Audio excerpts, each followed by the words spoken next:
will tell you this, but the shorter the lap time, the more laps you do, the longer the main event feels. Oftentimes physically, it's a little bit harder. So great call there, JB, something to keep an eye on. Going to be awesome as we see here through this qualifying session. There's Levi Kitchen on that number 47, Monster Energy Pro Circuit Kawasaki. Remember 1 week ago, he swept both qualifying sessions. That was the first time in his career he was able to sweep both. He had the speed to get it done. Unfortunately, at the main event, first turn crash set him back, was still able to claw his way back to 6th. And it was a great ride, but you could tell him crashing in the first turn, had a great ride back to 6th. Still, as a racer, on a day where you're feeling so confident, so comfortable, it's a tough pill to swallow. You feel like you gave one away. But as far as what I'm seeing with his riding so far this season, to me, this is the most complete Levi Kitchen has looked in his career. We know how good he was in the start of that East Division before he got hurt at Daytona last year. I think he's back on that form and maybe even a little better. So what do you do, AC, if you're a guy like Levi Kitchen? You know you had the speed, you just had that one little hiccup, but as riders, you can go back, sometimes try and reinvent the wheel after round 1. Not so much for Levi. You think he's on form, no changes during the week? I think so, and you know, if you had a bad weekend at Anaheim 1, it's easy to doubt your off-season training program, where you are with the motorcycle. But everything I saw with Levi's riding, he doesn't need to change. It comes down to executing on Saturday night, executing the start, putting yourself in a good position. And for Levi, I think he's probably not putting too much stock in the result of A1. He limited the damage, did what he could. I expect him to be a big-time player here tonight. How about this guy, Chance Hymas, at number 29 on that Honda HRC Progressive machine, second fastest so far here today, 55.1, as Hayden Deegan's out front already with a 54.3. But if you're Chance, that was his second podium of his career. Remember, he won Foxborough a week ago in the mud.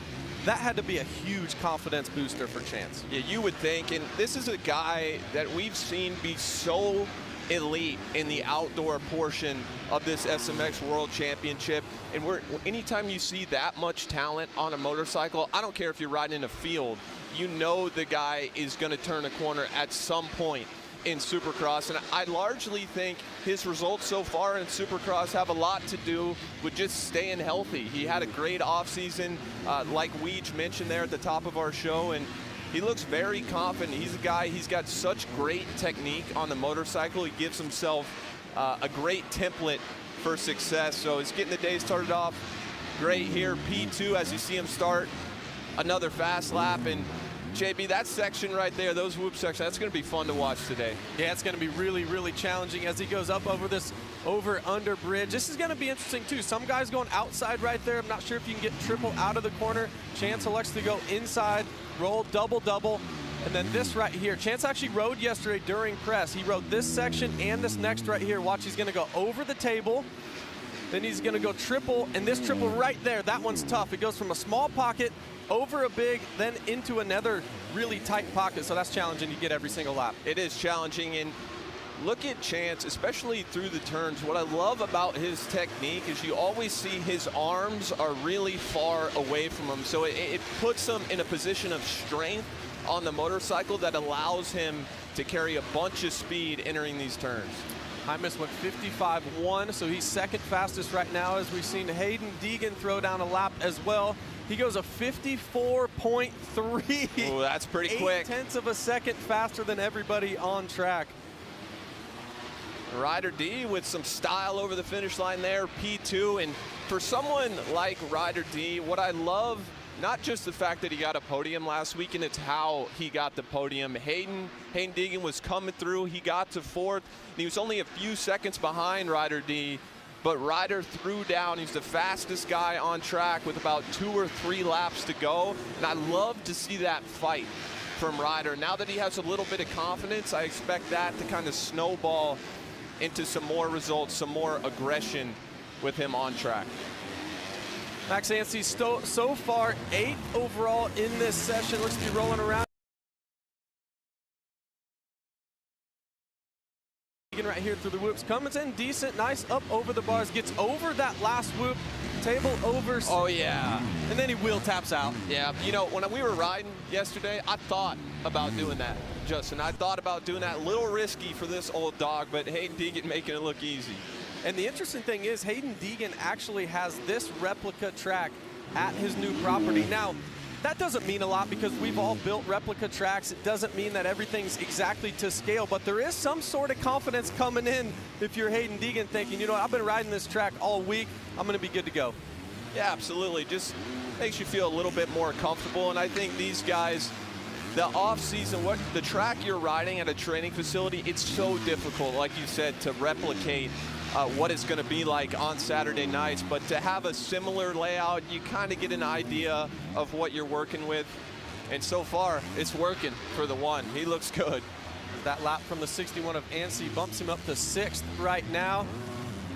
Big week for Hayden, right? Big weekend. Try to get back on top. Obviously, a bad start last week. Nearly had a podium as he goes triple out of that turn. Haven't seen very many 250s do that. Yeah, and just you saw he carried so much speed because he tripled. He hardly even broke going into that right-hand turn. His corners are always so good. Betters his lap time there, 54.1. He's on form early. Absolutely is. How about this guy? 3rd so far for Levi Kitchen, 54.8. Let's talk about Ryder D and Chance Hymas just for a minute. Ryder D gets his first podium of his career. Hymas gets his 2nd podium of his career. Do you believe that this round is maybe even bigger than the first round to potentially get them in the mindset of championship? Because when you get your 1st and 2nd podium, there's belief. But then you get your 3rd and 4th and 5th podium, then there's championship belief.